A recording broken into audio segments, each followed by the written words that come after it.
Hello, beautiful souls. Thank you so much for clicking on this video. My name is Carolyn, and this channel is all about true crime, mystery, and anything abnormal. I highly recommend subscribing because this channel is definitely a vibe. Today's video is about some updates in the Menendez Brothers case. I'm just going to briefly go over what happened with the Menendez brothers. If you want to watch the whole video, I have a whole video that goes through the entire case, and I'll link that in the description. But in 1989, Eric and Lyle Menendez gunned down their parents in their home in Beverly Hills. There was no question who killed Jose and Kitty Menendez, and that was Lyle and Eric's mother and father. The question has never been who killed them and if the boys did or did not kill them. We know they killed them. They admit they killed them. But the question is, did they receive a fair trial and was their sentence fair? Eric, who is now 52, and Lyle, who is 55, both were convicted in 1996 of first-degree murder against their parents, and they were sentenced to life in prison without the possibility of parole. And in my personal opinion, I didn't think that their sentence was fair. There are a lot of people that do believe it was a fair sentence. But now, in 2023, there is new evidence, and the brothers' lawyer is now looking to overturn their conviction. In the case, the brothers' entire defense revolves around abuse they suffered at the hands of their father. Both boys were essayed by their father when they were children. Then, while they were children, Jose Menendez, the father who was killed, he stopped molesting the older son, Lyle, but he continued to assault Eric sexually right up until he was killed. The way the killing came about was Eric told Lyle that the sexual abuse was still happening to Eric. And Lyle assumed that when that type of abuse stopped for him, that it also stopped for Eric. The prosecution argued that the sole reason that they killed their parents was for their inheritance. From the time the brothers committed the murder until they were put in prison, the brothers both spent a lot of money. They were buying Rolexes, they were hiring tennis coaches, they were going out to really expensive restaurants. Like, the boys were spending a lot of money. So that, if you look at that only, it looks really bad. But family members who are family members of both the victims and the perpetrators in this case, they said that, yes, the brothers did spend a lot of money, but that wasn't anything out of the ordinary. They said the way the brothers were spending money, they spent money the same way while their parents were alive. Jose and Kitty Menendez were very much concerned with status and appearance from the outside. So they lavished the boys with expensive things their entire lives.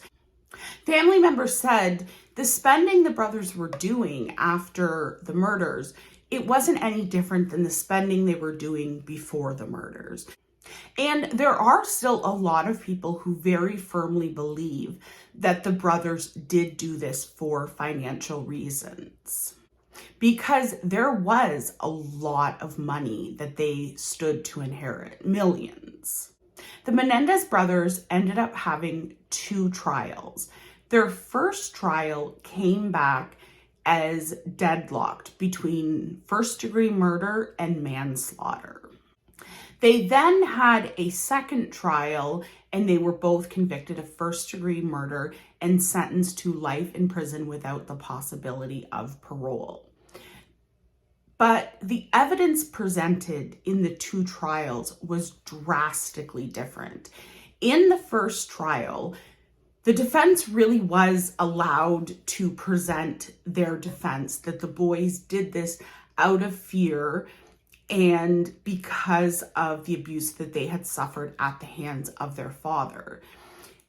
The same judge did both trials, but he decided in the second trial that he was going to limit, extremely limit what was allowed to be presented. So in my opinion, in the second trial, the boys didn't really have the opportunity, or their lawyers didn't really have the opportunity to fully defend them. So in the second trial, the jury came back and found them guilty of first-degree murder and sentenced them to life in prison without the possibility of parole. After they were convicted and sentenced, the jury was interviewed. And this is where I really have a hard time with this, because the trials were happening in 1995, 1996. So when the jury was interviewed, there was men on the jury who, when they were asked, do you believe that the brothers had been abused sexually by their father, they said, absolutely not. That's impossible. And then they were followed up and asked, okay, so you don't believe Jose did this to his sons? And the juror said, no father can do that to their sons. That's impossible. So there wasn't a lot of education around SA abuse, and there were people on the jury who literally believed it was impossible for a father to do this to their own son. So to me, I don't know how that can be fair. And the brothers, they've exhausted all of their appeals, and they were separated for most of the time. And then a few years ago, they were actually moved into the same prison so that they can be together. Because I think most people looking at this case now know that if that murder happened today and that trial happened today, the verdict probably would have been drastically different. I do believe they would have been found guilty of manslaughter because they did kill their parents. They took shotguns, they went into their living room, and they shot and killed their parents. So I don't really think there's anyone who thinks, well, I mean, there's probably someone somewhere, but most people who are kind of on the Menendez brothers side don't think that they shouldn't have gone to prison. Most people think, yes, definitely they should have gone to prison. But the amount of abuse that they suffered and the reason that they committed the murders should have had more weight in the sentencing. And in my opinion, they should have been convicted of manslaughter. But I'm just a girl on YouTube. That's just my opinion.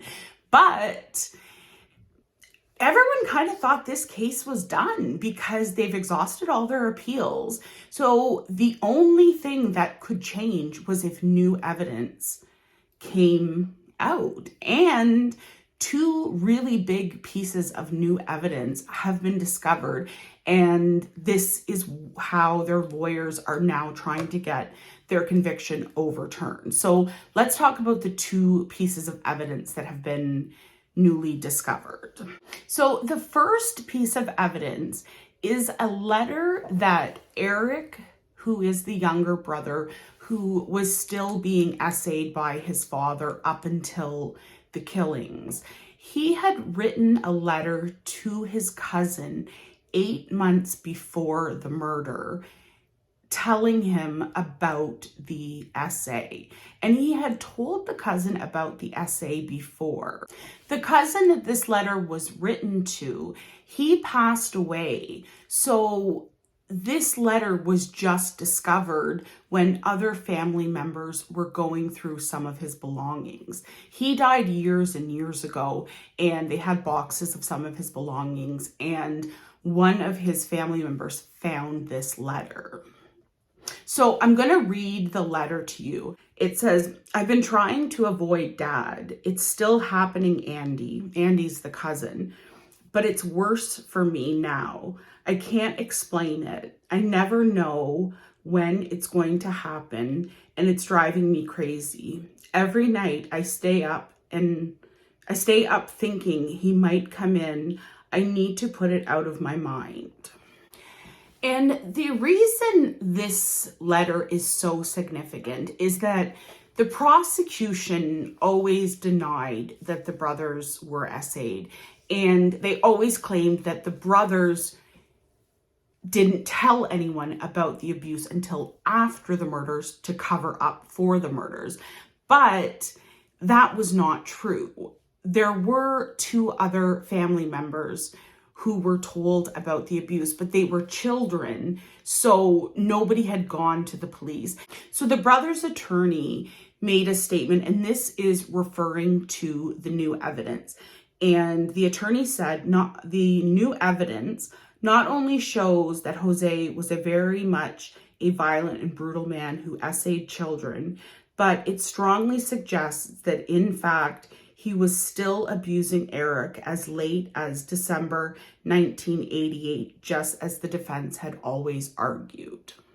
So the attorneys, to even further put the point across, is they also cited there was recently a documentary on Peacock that now he is a man. His name is Roy Rosello, and he was a member of the boy band Menudo, which was a popular band in the 80s, possibly earlier, I'm not sure.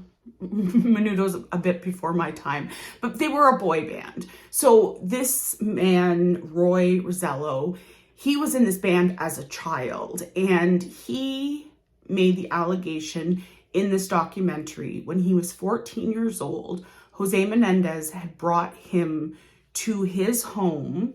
He had drugged him and SA'd him when Roy was 14 years old.